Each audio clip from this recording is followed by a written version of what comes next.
Buenos días, amada hermana Graciela. Me voy a tomar el tiempo, hermana, para responderle, eh, porque es un tema de mucha importancia.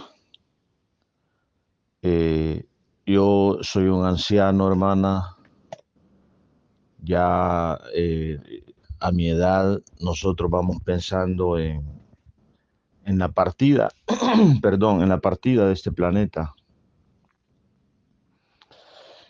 Como dije anteriormente, yo creía como ustedes por mucho tiempo, creía así.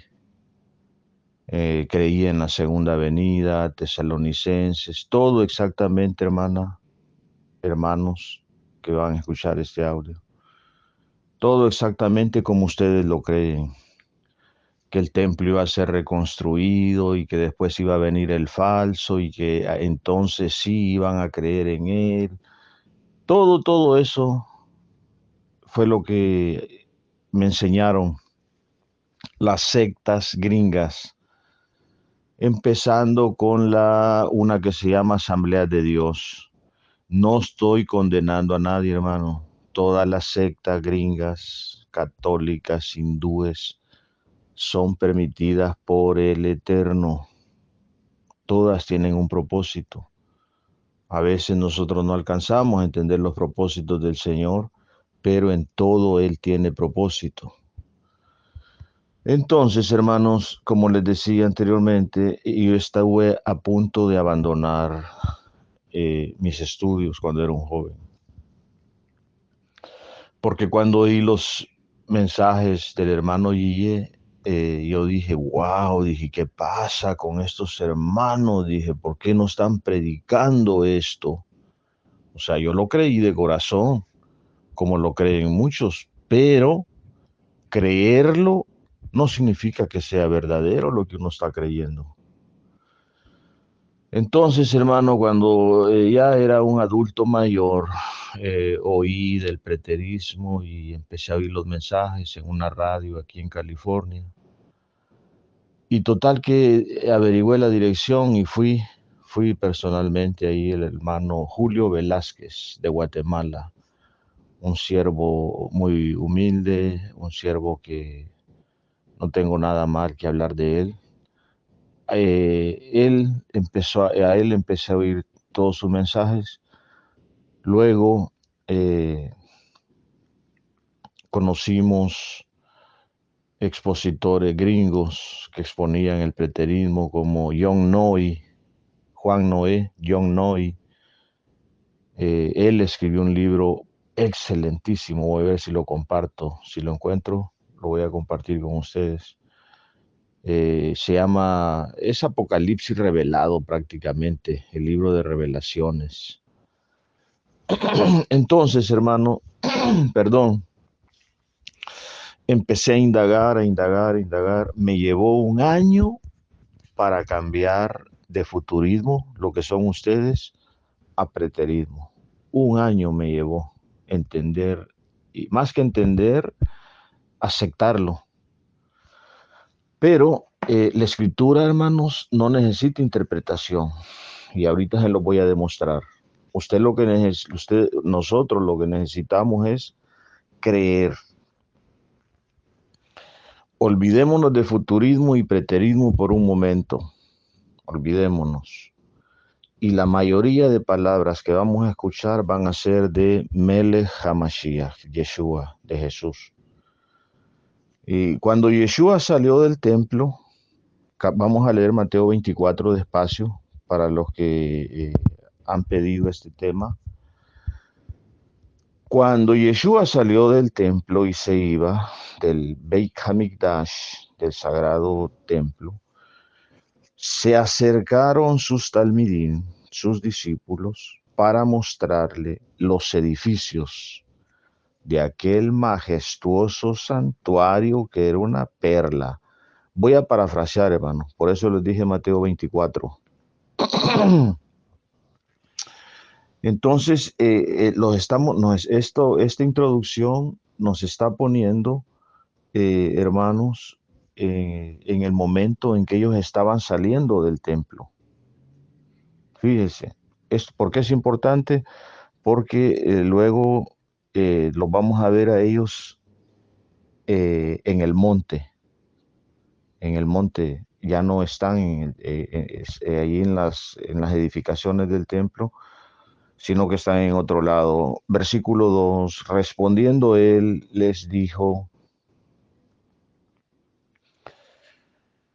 bueno, iban saliendo del templo, llegan sus discípulos y le muestran todo, la maravilla del templo, que era una joya arquitectónica, mármol blanco.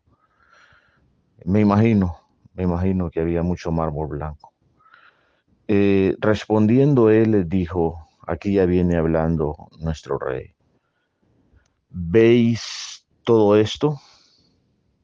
De cierto os digo que no quedará aquí piedra sobre piedra que no sea derribada. Hay personas que dicen, no, dicen, eso no se cumplió porque ahí está el cótel, ahí está el muro. Y ellos mismos dicen, el cótel, el muro, muralla, no era parte del templo.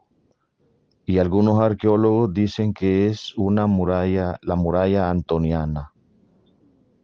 Estaba cerca del templo, pero no era parte del templo. Lo que fue el templo no quedó piedra sobre piedra, cumpliéndose al pie de la letra lo que les dijo, no quedará piedra sobre piedra. Y estando él sentado, aquí ya están en el monte de los olivos, ya subieron el monte. Y estando él sentado en el monte de los olivos, los discípulos se le acercaron aparte diciendo, dinos, ¿cuándo serán estas cosas? ¿Y qué señal, fíjese, y qué señal habrá de tu venida?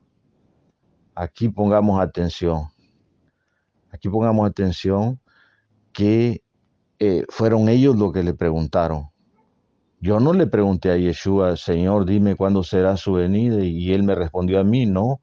Él le respondió a sus discípulos y les dijo, dinos, preguntaron, ¿y cuándo serán las cosas de señal y habla de tu venida y del fin del siglo? Hablando de aquella generación, las dos cosas no se pueden separar. Versículo 4. Respondiendo Yeshua les dijo, mirad que nadie os engañe, porque vendrán muchos en mi nombre diciendo yo soy el Mesías, y a muchos engañarán. Fíjense, hablándole de aquella generación, iban a llegar falsos Mesías, porque como a él lo habían prácticamente descartado según ellos. Y oiréis de guerras y rumores de guerra en esos 40 años que él les dijo que más adelante les dice que todo eso iba a pasar en esta generación, les dice. Y oiréis de guerras y rumores de guerras, mirad que no os turbéis. Les está hablando a ellos, no a nosotros, porque es necesario que todo esto acontezca. No le está diciendo partes va a cumplir hoy y en el año 2022 tal vez en el 2023 se va a cumplir lo demás. No, a ellos les está diciendo, y oiréis de guerras y rumores de guerras, mirad que no os turbéis porque es necesario que todo esto acontezca, pero aún no es el fin. El fin iba a ser hasta el 70, porque se levantarán nación contra nación. Aquí se puede interpretar gentes contra gentes, Goyim contra Goyim, que es lo mismo. Y reino contra reino, y habrá pestes y hambres y terremotos en diferentes lugares. Cuando analizamos la historia en esa generación, vamos a encontrar como a Tácito, a Flavio Josefo, donde nos dan cuenta de que hubieron hambres, pestes en ese tiempo y terremotos. Y todo esto será principio de dolores. Todavía no les iba a caer el mero juicio cuando Jerusalén iba a ser rodeada y quemada. Por eso les dije, todo eso es el principio de dolores. Lo más fuerte les va a caer hasta el fin de ese siglo, de esa generación. Entonces os entregarán a tribulación. Aquí en México no he oído yo que anden matando gente, ni en El Salvador, ni en Argentina por ser cristianos. entonces os entregarán a tribulación y os matarán y seréis aborrecidos de todas las gentes por causa de mi nombre. Hasta donde yo sé, solo los árabes chiitas matan cristianos.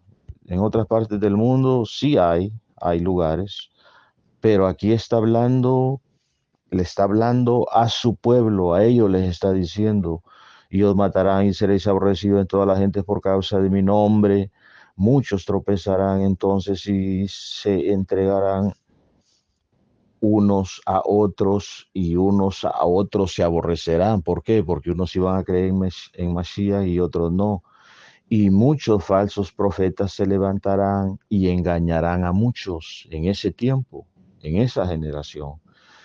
Y por haberse multiplicado la maldad del amor de muchos, se enfriará en aquella generación. Ya vamos a ver por qué. Porque en Mateo 34 se los dice. De cierto os digo que todo esto pasará en esta generación. Mantengan eso en mente.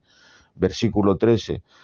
Mas el que persevere hasta el fin de esa generación, el que persevere creyendo lo que él les había dicho, que escaparan cuando tenían que escapar, este será salvo. Y aquí viene, y será predicado este evangelio del reino en todo el mundo para testimonio de todas las naciones, y entonces vendrá el fin. Ah, dicen los hermanos, aquí lo agarramos, hermano, dicen. ¿Se da cuenta? Dice, que para que esto se cumpla tenía que haber sido predicado ese evangelio en todo el mundo. Bueno, vamos a Romanos, vamos a ir a ver a Romanos capítulo 1, a ver qué dice. Romanos capítulo 1,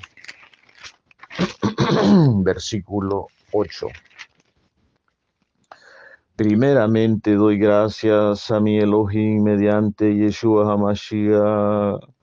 Hamashiach con respecto a todos vosotros, de que vuestra fe se divulga por todo el mundo.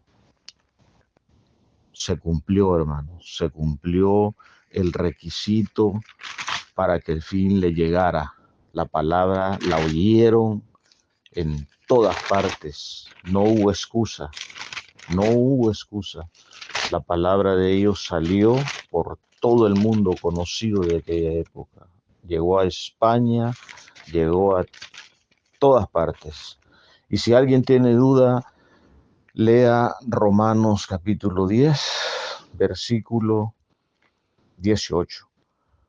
Pero digo, ¿no han oído?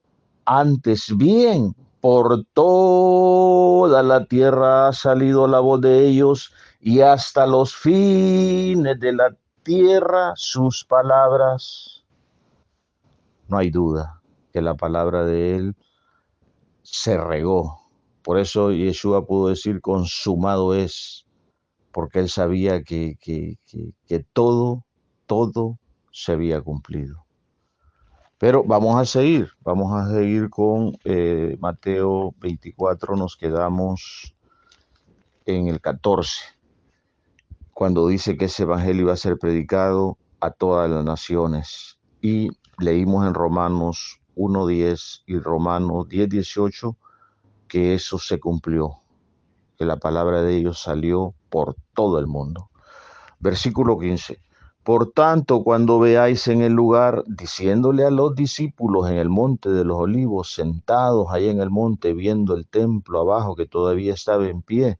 Por tanto, cuando veáis en el lugar santo, y viendo ahí el lugar santo, el Beit Hamikdash, la abominación desoladora de que habló el profeta Daniel, el que le entienda, ahí ya, por eso Daniel les había dicho, cuando vean que hacen eso, que queman, que ofrecen un cerdo y todo eso, ustedes sabrán. Versículo 16. Entonces, aquí viene, hermano, aquí viene para los que quieren aplicarse esta escritura a ellos. Versículo 16. Aquí voy a parafrasear un poco. Entonces los que estén en Argentina huyan a Palermo, los que estén en Palermo huyan ¿a dónde? Punta Arena o no sé, allá en Argentina. No dice así, hermano. Los que estén en Judea huyan a los montes, hablándole a aquella generación a los que le iba a caer el juicio del Señor. El que esté en la azotea no descienda para tomar algo de su casa, y el que esté en el campo no vuelva atrás para tomar su capa. Nos vamos a quedar hasta ahí. Si a alguien le interesa este estudio, lo continúo, hermano. Si no, pues ahí lo vamos a dejar. Shalom, legitraot.